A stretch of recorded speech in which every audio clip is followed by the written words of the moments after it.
안녕하세요. 힐링베이비의 힐링사주입니다. 오늘은 간목일주와 을목일주에 대해서 한번 이야기를 해보려고 합니다.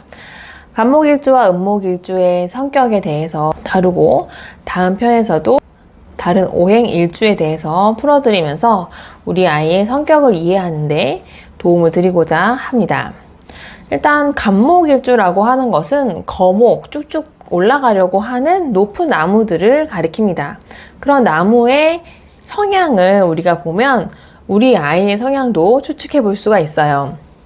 사실 간목이라고 하는 건 그렇게 큰 건목을 얘기하긴 하지만 에너지 차원으로 본다면 위로 올라가려고 하는 성향, 남들보다 앞서려고 하는 성향, 진취적으로 나아가려고 하는 성향, 적극적인 면모, 이런 것들을 우리가 간목일주의 성격이라고 볼 수가 있겠습니다.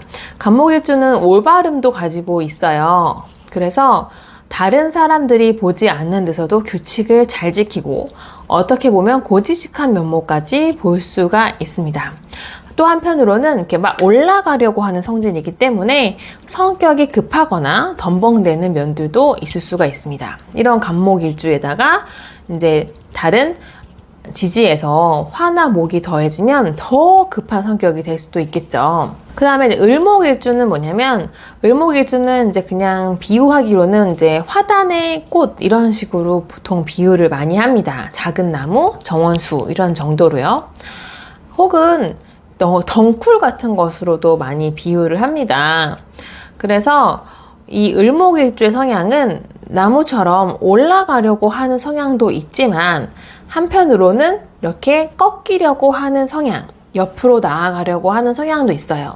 그래서 간목일주와 비슷하게 뭔가 남들보다 조금 앞서고 잘나고 싶고 성공 욕구도 있지만, 그리고 남들을 끌어주려고 하는 것도 있지만 무작정 끌어당긴다기보다는 어떤 융통성 있게 주변과의 조화를 살피면서 배려를 하면서 타인을 존중하면서 이런 식으로의 경향이 조금 더 강합니다. 간목일주는 나만 따라와, 나만 믿고 따라와 이렇게 해서 끌고 가는 리더십이라면, 을목일주 같은 경우에는 두루두루 잘 챙겨서 같이 가자라고 하는 리더십이라고 볼 수가 있겠어요. 그래서 을목일주 같은 경우에는 사회성이 굉장히 발달되어 있고 남다른 눈치와 융통성을 가지고 있습니다.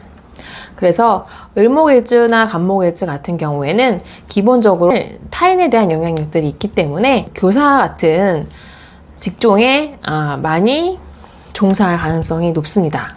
물론 반드시 간목일주, 을목일주가 교사만 해야 하는 것은 아니지만 그런 자질이 충분한 일주라고 볼 수가 있겠습니다. 오늘은 간목일주와 을목일주에 대해서 이야기를 해봤습니다. 저는 다음 시간에 다른 일주에 대해서 또 한번 이야기를 해보도록 하겠습니다. 고맙습니다.